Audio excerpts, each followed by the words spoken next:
This week's Parsha records one of the greatest victories, greatest accomplishments in all of Jewish history. On Dalet Sivan, 3,300 plus years ago, HaKadosh Baruch Hu offered the Torah to Klal Yisrael. No mountain hanging over their heads. Moshe Rabbeinu simply tells Klal Yisrael, the Creator of the universe has a Torah, and He's offering to give it to you. Will you take it or not? And Klal Yisrael responded with the immortal words, Na'aseh v'nishma. This little formula of two words is one of the most important, fundamental, surprising, astonishing statements in the whole of Jewish history. Chazal put it this way. Kodesh Baruch Hu said, Mi gila labanai raz zeh shemalachei asharis b'shtamshim bo.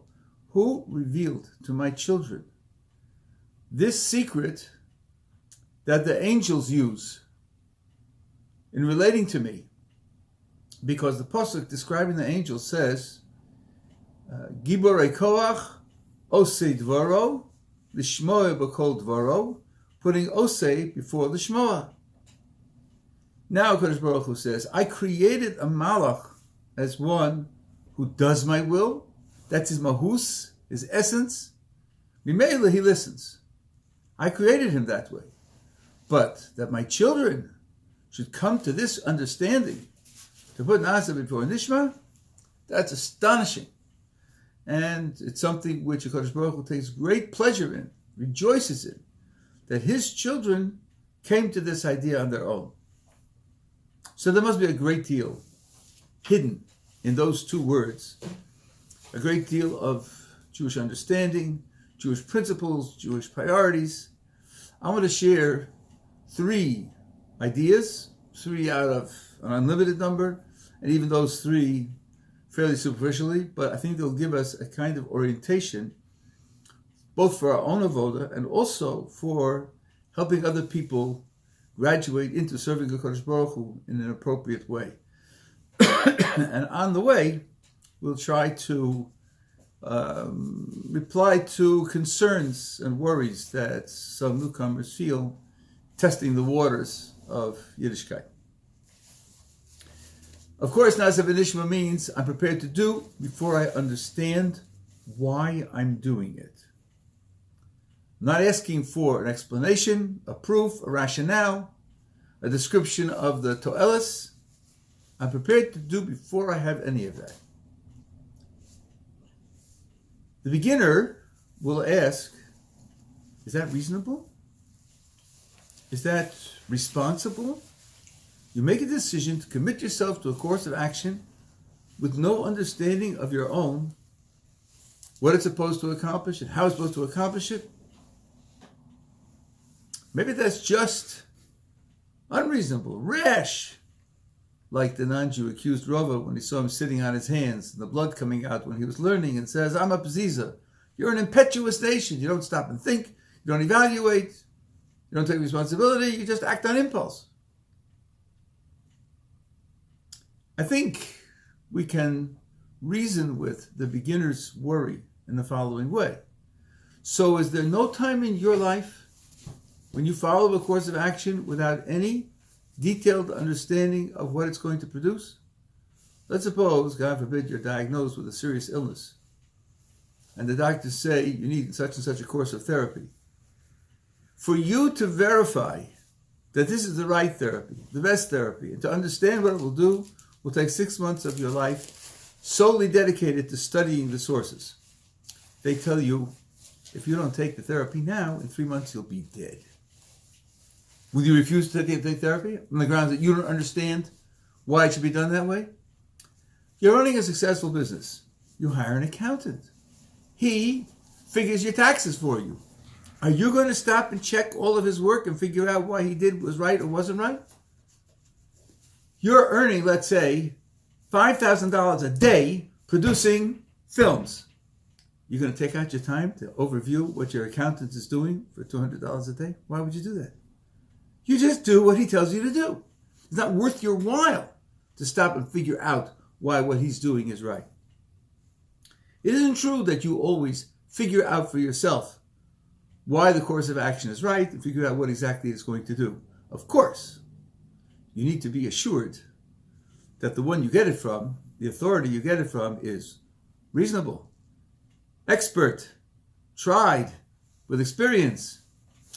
I think we have that confidence in an accountant, in a lawyer, in a doctor, in an auto mechanic. How about having that confidence for the creator of the universe? I would suppose that the creator deserves as much, or maybe even more, though that's a radical idea, authority in your eyes as your accountant. So that being the case, one needn't feel irresponsible and impetuous to follow the directions of the creator of the universe. That's part of what's built into Nasa v'Nishma that I'm prepared to do before I have my own understanding of why I'm doing what I'm doing. But step 2 is Nasa v'Nishma. We are committed to finding out the reason. We don't celebrate blind obedience. We allow for it. We recognize that sometimes it's necessary. We don't celebrate it. We are a nation of scholars. And everyone is challenged. This is not for the elite, for the priests, for the hierarchy. This is for everyone.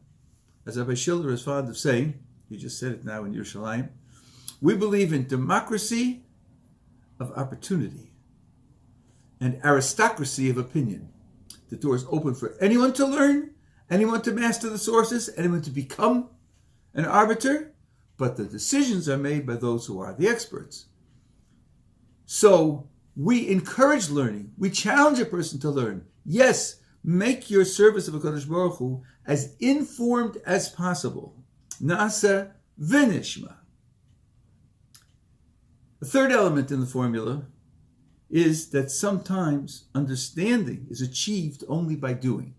Being prepared to do before understanding is achieved. Otherwise, understanding will never be achieved. Here are a couple of common examples to illustrate the idea. I'm going to take a wooden box, and I'm going to take some catgut and stretch it across the box, and I'm going to rub the catgut with the hairs of a horse's tail. And you're going to love it. That's a description of a violin. Of course, if you don't know what a violin is made of, it sounds just arbitrary. It sounds like it'll have no sound at all, or it'll sound terrible. You have to hear a violin to appreciate what that verbal description is describing. If you're not prepared to hear it, there's nothing that can enable you to understand it. Same with swimming. You can see pictures of people swimming, you can read books about swimming, but if you don't get in the water and test your muscles and feel the propulsion, you have no idea what the experience of swimming is. And swimming is an activity with an experience. If you don't have that experience as part of your knowledge base, you don't understand what it is. Well, Shabbos is an experience. It's a set of laws, a set of activities with an associated experience. If you haven't invested in the experience, there's no way that you can understand what Shabbos is.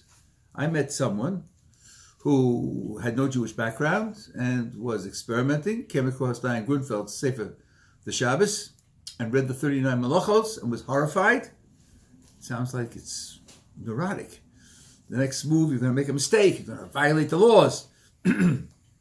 Only when this person decided to try a Shabbos and this was a Shabbos with no Zmiros and no Divrei Torah and no communal tefillah, nothing, but the turning off of the week, the shutting down of all the normal habits and impulses, to have space to think, to experience, to evaluate where am I going with my life, what do I want to achieve with my life.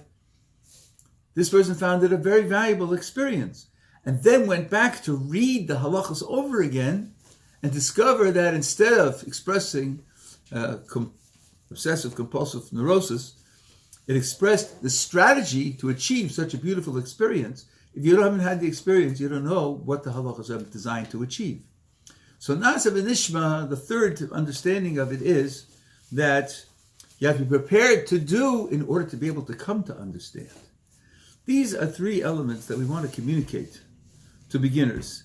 Yes, it's reasonable to practice without yet understanding. The key word is yet, because you're taking on the authority of the creator of the universe. And second, it's much superior to come to understand. The Torah is a system that's committed to scholarship and to understanding. And third, to understand that it's an experiential path which has to be approached, has to be studied through direct experience in order to be understood.